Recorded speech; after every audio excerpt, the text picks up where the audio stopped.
کہ ایک بار نبی پاک علیہ الصلوۃ والسلام حضرت انس رضی اللہ تعالیٰ فرماتے ہیں کہ سرکار دو عالم علیہ الصلوۃ والسلام نے تبسم فرمایا، مسکرائے۔ اچھا صحابہ بھی کمال کے تھے نا، نبی پاک کی کوئی بھی ان یوزول چیز دیکھتے جو جس کو کہیں کہ عادت مبارکہ میں نہ ہو، اچانک ہو جائے تو خاموش نہیں رہتے تھے۔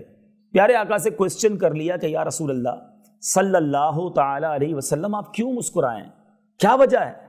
پیارے آقا علیہ الصلوۃ والسلام فرماتے ہیں کہ اللہ کی بارگاہ میں میرے دو امتی اللہ کی بارگاہ میں دو زانو گریں گے، قیامت کا دن ہوگا۔ ایک عرض کرے گا یا اللہ میرا انصاف دلا، اس نے مجھ پر ظلم کیا ہے۔ اللہ دعویٰ کرنے والے سے فرمائے گا کہ کیا کرے، اس کے اوپر تو پاس کوئی نیکی بھی نہیں ہے، کیونکہ اس زمانے میں پیسے تو نہیں ہوں گے نا کہ قیامت کے دن کسی کے پیسے کھائے ہوں گے تو ہم اپنے جیب سے نکال کے دے دیں گے، پیسے تو کسی کے پاس نہیں ہوں گے۔ ظلم کیا ہے تو اس کے بدلے نیکیاں دینی پڑیں گی۔ تو اللہ فرمائے گا کہ اس بندے کے پاس تو نیکی بھی نہیں ہے، وہ تجھے کیا دے؟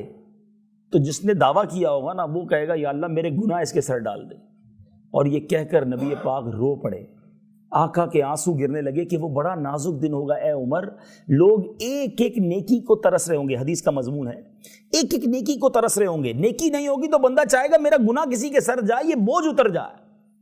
قیامت کے دن کی ہولناکی سے اس لیے ڈریں کہ ماں ہے نا، اس پوری کائنات میں سب سے زیادہ مجھ پر اور آپ پر مہربان کوئی ہے تو وہ میری ماں ہے، آپ کی ماں ہے۔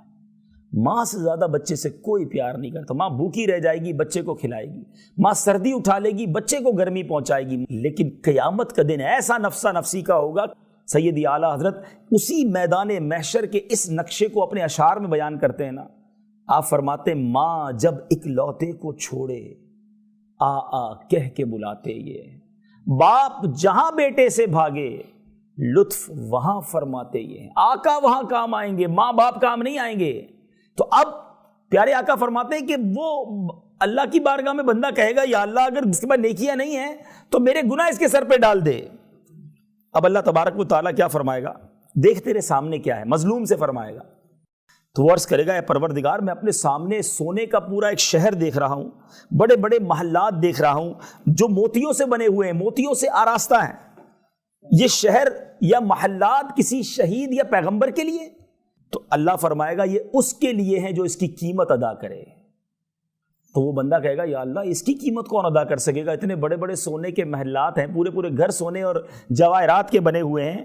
تو اللہ فرمائے گا تو ادا کر سکتا ہے، اے بندے تو ادا کر سکتا ہے۔ وہ عرض کرے گا وہ کس طرح؟ اللہ عز و جل فرمائے گا اس طرح کہ تو اپنے بھائی کے حقوق معاف کر دے، اپنے اس بھائی کو معاف کر دے جو اس نے تجھ پر ظلم کیا ہے نا، تو معاف کر دے۔ تو کہتا ہے یا اللہ میں نے سارے حقوق معاف کیے، اگر مجھے یہ محل ملنے والے ہیں تو میں نے سارے حقوق معاف کیے۔ اللہ فرمائے گا اپنے اسی بھائی کا ہاتھ پکڑ اور دونوں اکٹھے جنت میں چلے جاؤ۔